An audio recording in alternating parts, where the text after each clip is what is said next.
Հայաստանի վարչապետը լրագրողների հետ ճեպազրույցում հաստատեց, որ ադրբեջանցի մասնագետներն այցելել են Հայաստան։ Ադրբեջանի նախագահն էր նախորդ օրը խոսելով թրիփ նախագծի մասին հայտարարել, որ իրենք արդեն վերլուծել են այն վայրերը, որտեղով պետք է անցնեն էլեկտրահաղորդման գծերի հենասյուները։ Նիկոլ Փաշինյանը հիշեցրեց, այս ու նախորդ տարի եղել են մեկական մամուլի հաղորդագրություններ։ 2025 թվականի սեպտեմբերի 5-ին տեղեկացվել է Հայաստանի եւ Ադրբեջանի պատվիրակությունների հանդիպման ու այն մասին, որ աշխատանքային պրոցեսներ են տեղի ունեցել Հայաստանի եւ Ադրբեջանի տարածքում։ 2026 թվականի հունվարի 15-ի հաղորդագրության մեջ էլ նշվել է երկաթուղու հարցով այցի մասին։ Բոլոր քննարկումները եղել են այդ հանդիպումների շրջանակում, բնականաբար մենք նախկինում էլ ասել ենք, որ էլեկտրահաղորդման գծեր, խողովակաշարեր, մալուխներ, երկաթգիծ այդ թեմաներով աշխատում ենք եւ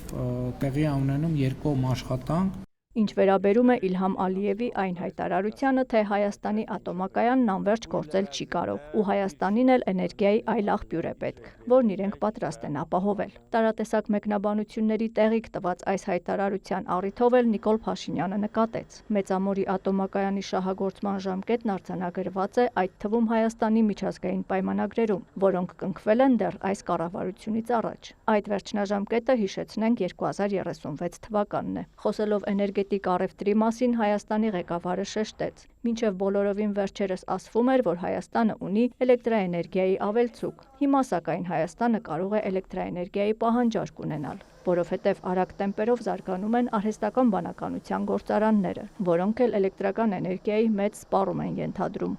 Այս պայդրությամբ բնականաբար մեր մեծ իրադրության մեջ բան չի փոխվել, բայց այն պլանները, որ մասնավորապես ներդրողներն ունեն արհեստական բանականության ոլորտում նոր գործարաններ կառուցելու առումով Հայաստանի Հանրապետությունում, դա մեզ ստիպում է մտածել, որ մենք մեր էներգետիկ ռազմավարությունները պետք է նորից վերանայենք, որպեսզի այս նոր պայմաններին եւ ակնկալիքներին համապատասխան կարողություններ ունենանք։ Հայաստանի ռազմավարությունը էներգետիկ 100% անկախությունն է, արևային եւ կուտակիչ կայանները զարգացնելով, բայց դա ըստ վարչապետի չի նշանակում, թե դուրս ենք մնալու էլեկտրաէներգիայի միջազգային առևտրից։ Երբեմն կարող ենք ներկրել, այդ թվում Ադրբեջանի հետ կարող ենք ունենալ գործընկերություն, գործակցություն, այդ թվում էլեկտրաէներգիա արտահանելու եւ ներմուծելու մասով, ինչպես մնացած բոլոր երկրների հետ,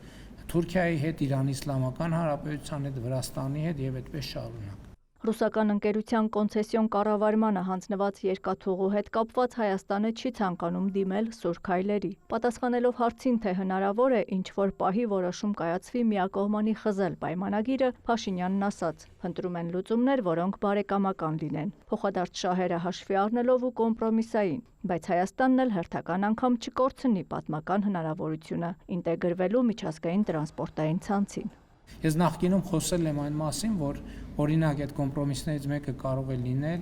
ռուսական երկաթուղիների կողմից կամ Ռուսաստանի կողմից կոնցեսիոն իրավունքի վաճառքը, բայց այդ վաճառքը կարող է լինել ամբողջական, կարող է լինել մասամբ, այսինքն ինչ որ որոշակի բաժնետիրական որոշակի կոնֆիգուրացիաներ կարող են լինել, որտեղ տոկոսային բաշխվածությունը լինի այնպես, որ Հայաստանի միջազգային տրանսպորտային ցանցին ինտեգրվելու այս պատմական հնարավորությունը չխոչընդոտի եւ այլն եւ այդպես շարունակ։ Կամ գուցե օդանավակայանի մոդելը կիրառվի, երբ կա առանձին կառավարում եւ օդանավակայանից օգտվող բազմաթիվ ավիաուղիներ։ Լուծումների փնտրտուքի ժամանակ առաջ եկող գաղափարներն է ներկայացնում Հայաստանի ղեկավարը։ Շեշտում է, որևէ խնդիր չունի Հայաստանի երկաթուղին ռուսական ընկերության կառավարման ներքո գտնվելու հետ, բայց առկա իրավիճակը խոչընդոտում է, որ երկաթուղին ինտեգրվի միջազգային երկաթուղային ցանցին։ Այդ երկաթուղու պոտենցիալ շահառուները փնտրում են մեր երկիրը շրջանցող տարբերակներ։ Չեն դադարում Հայաստանից պահանջները։ Հանրաքվե անցկացնել ու պարզել մնում է Եվրասիական տնտեսական միությունում, թե գնում դեպի Եվրոպական միություն։ Վարչապետն էլ այս առնչությամբ կրկնում է. հանրաքվե անպայման կլինի, բայց ապագայում եւ միայն այն բանից հետո, երբ նախ ինստիտուցիոնալ առումով որոշակի նախապատրաստական աշխատանքներ արված լինեն։ Երկրորդը պաշտոնապես լինի դիմում Եվրամիության անդամակցության հարցով։ Ընդ որում բոլորովին պարտադիր չէ, որ հանրաքվեով ընտրություն կատարվի ԵԱՏՄ-ի ու ԵՄ-ի միջև։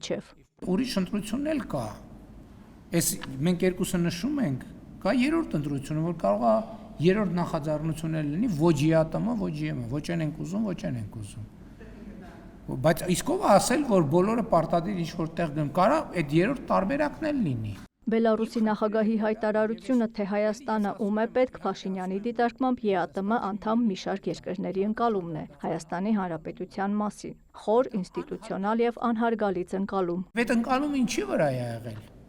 Այդ ընկալումը եղել է հիմնված է եղել նրա մասին, դե որ Հայաստանը դե Ղարաբաղի կոնֆլիկտը կա, Ադրբեջանի հետ կոնֆլիկտը կա, Թուրքիայի հետ կոնֆլիկտը կա, այդ թշնամությունները անհաղթահարել են, ուրեմն իրանք փախնելու տեղ չունեն։ Իրանց ոնց ուզենք դենց կարանք վերաբերվենք։ Բայց ինչի է այս խոսակցությունը բացվել խաղաղության միջավայրում եւ խաղաղության պայմաններում։